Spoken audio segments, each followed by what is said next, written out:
Pronunciation tips for the French beekeeper interview. This is track 2. The first thing I want to point out to you is the liaison in line 1 between vous and êtes. You'll hear in the sound vous êtes, you'll hear a Z sound. Vous êtes, not vous êtes. On line 2, you have the word accueillir. Do you see that? Accueillir. I just wanted you to notice that it's accueil and not accu or accu. It's accueil, not accu. Accueillir. And then you also notice the beginners may be surprised that the two L's are pronounced like a Y. That can happen sometimes in French if you have an I before the two L's or an I before a single L. It might be pronounced like a Y. Let's go to line 5, and we have oui, c'est l'odeur. I just want you to notice that it's l'odeur and not l'odeur. It's not l'odeur, it's l'odeur. If you want, you can forget about the R for a second and say l'odeur, l'odeur. Now add the R, l'odeur. Now go to line 8. The very last word is amener. That E in the middle is not A, it's a. Amener. The last E is pronounced A because of the Z after it. These are things that you learn over time. Amener. Don't worry, because you don't have to know any of this intellectually. This is not like learning math or chemistry back in high school. As long as you notice what I'm talking about, and then you try to say it after the speaker says it, it will become automatic. Because remember, you're going to be saying these words many, many times, perhaps hundreds of times over the course of the next few months. So it will become automatic, just like when you learned English when you were a baby. Don't worry, it'll come. Let's go to line 10, and I wanted you to notice another liaison here. Right in the middle, the underlined words for persuaded you are vous a décidé à. Notice that the vous ends with a Z sound here because of the liaison. Vous a décidé. Same thing happens in line 11 right under that for nous avons. You'll hear the Z sound because of the liaison. Nous avons. I also want you to notice in line 11 that the fourth word is not repris, it's repris. Notice that there's no accent on the E there. It's repris. Another normal E sound can be seen on line 13. Go to the second to the last word at the end of line 13, and it's Grenoble, not Grenoble. Grenoble. All right, line right under that, line 14, ends with a word that I'd like you to pronounce correctly, succéder. There's two C's there. The first C is hard, the second C is soft. Succéder. All right, line 15. Here, the mistake you could make as an English speaker is thinking that the second word, the word for located in, is situé, and you would make a CH sound, and you would say the word chew, like to chew gum. Don't say that. There's no CH there. It's situé. Situé. You'll notice that if you listen for it, when you listen to the listen and repeat recordings, because those speakers are a little bit slower. You'll be able to hear the sound really well in there. Now go to line 16, and the second to the last word is suffisamment. Sometimes in French, you'll see an S that's pronounced like a Z, not because of a liaison, but because the S is between two vowels. So look at suffisamment and notice that the first S in suffisamment sounds like an S. The second S, though, sounds like a Z because it's between those two vowels. Suffisamment. Go to line 17, and the second to the last word is développer. Here you have an E with an accent, the second letter, and then 2 letters on you have an E without an accent. It's déve, not déve or deve. It's développer.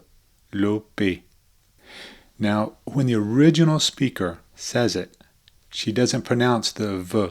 She just says développer. That's about all you hear on the original recording, développer. But I think you'll hear it a little bit better on the listen and repeat recording. The mistake you want to definitely avoid is saying développer. That's not a word. You need to say développer. Okay, go on to line 21. Again, I'm still harping on the correct E sound because so many English speakers think that all E's in French are pronounced like the E in café.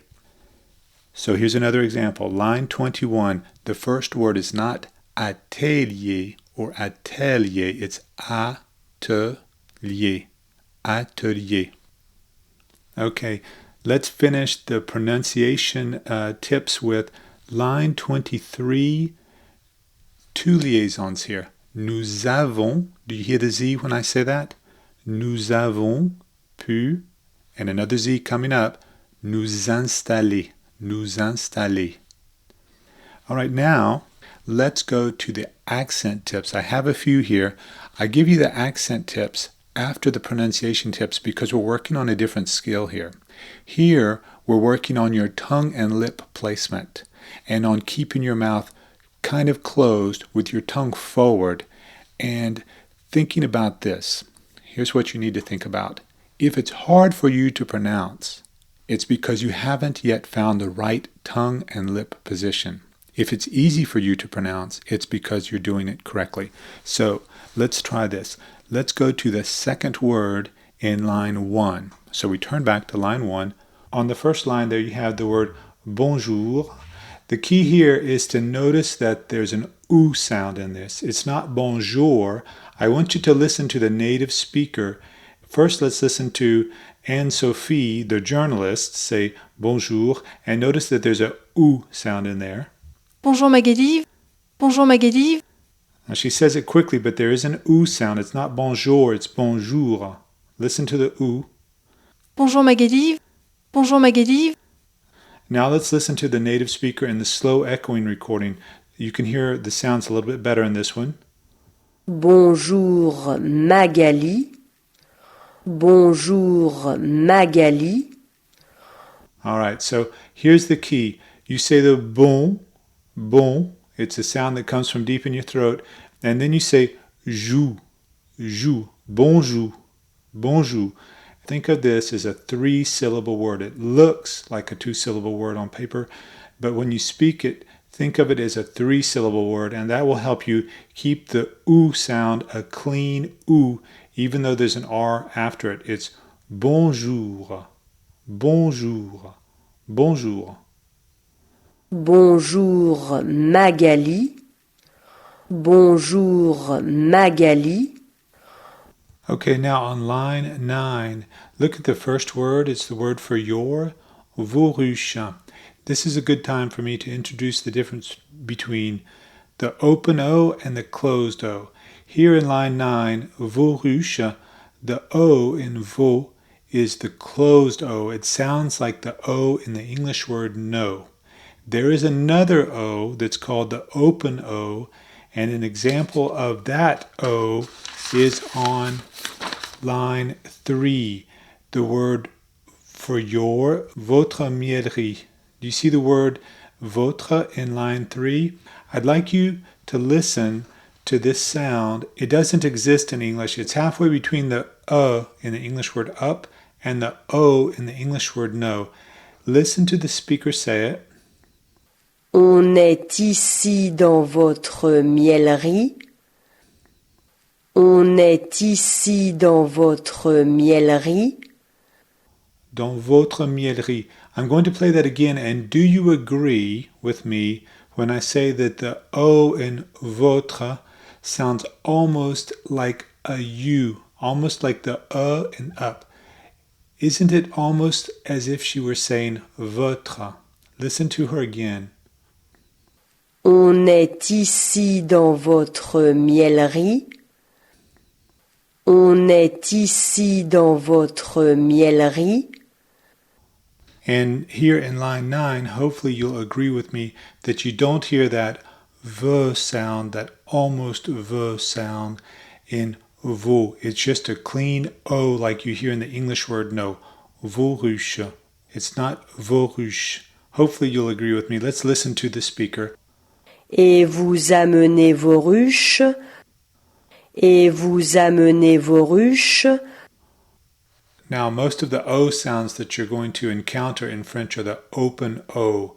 You'll hear the closed O sometimes, and there are a few rules to know when it's going to be a closed O. It'll be a closed O if it's the last sound in the word, like the word vous. O is the last sound in the word. If it comes before a Z sound, like the O in the word for rose, it's rose and not rose. And if it has the circumflex accent over it, then it's going to be the long O, like the French word for coast, côte. If you see that same C-O-T-E like you see in côte, but without the circumflex accent, then it's a different word. It's côte, which is a different meaning, different word. So that for the French, côte and côte are two different words. They don't mean the same thing. But even if you pronounce it incorrectly, they'll probably understand you because of the context. So it's not something to get too worked up about, and don't worry if you can't hear the difference between the two at this point, because if you're a beginner or an intermediate French speaker, you may not hear the difference, and that might be normal.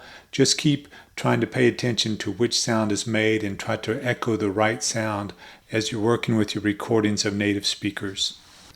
Now go to line 11. And I want to help you with the word. This is the third word from the end. Marie. Marie. Here, the tongue stays in the same place as when you're saying bonjour. It stays down and low and forward. And it should almost restrict the flow of air. And the R on Marie will sometimes pop in French when people say it. Marie. Marie. First, if you like, to help you with this, you can just pronounce the second syllable, ri, ri, ri. Now add a ma in front of it, Marie, Marie.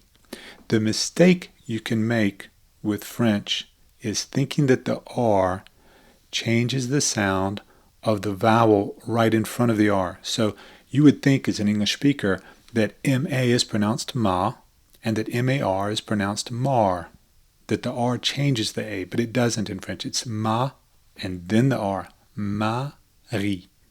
Marie. All right, let's go to line 12. Agricole. Do you see that? It's the third word, I guess you would say. First, let's just pronounce the R-I in the middle. Ri, ri. So my tongue's down, low, and I'm saying ri. Now I'm going to add a G in front. Gris, gris. And now I'll put it all together. Agricole. Agricole.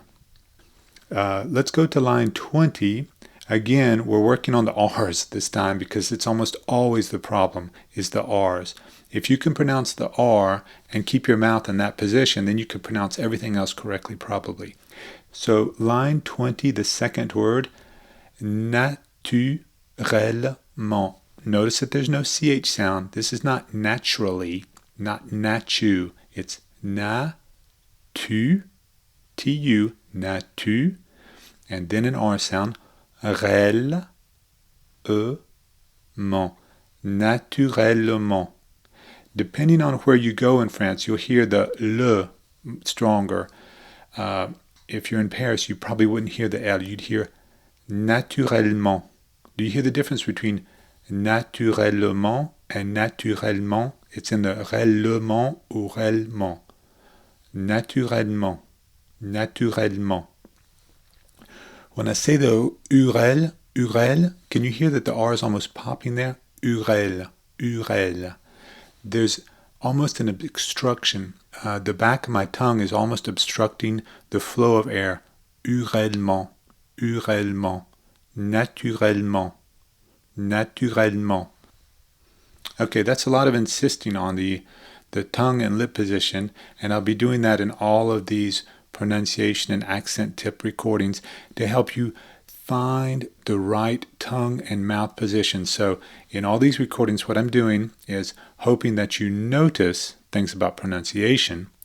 When I say pronunciation, I'm talking about saying things like apple instead of ipple. You don't want to go into a bakery and ask for an ipple pie. You want to ask for an apple pie. You need to say the correct vowel sounds.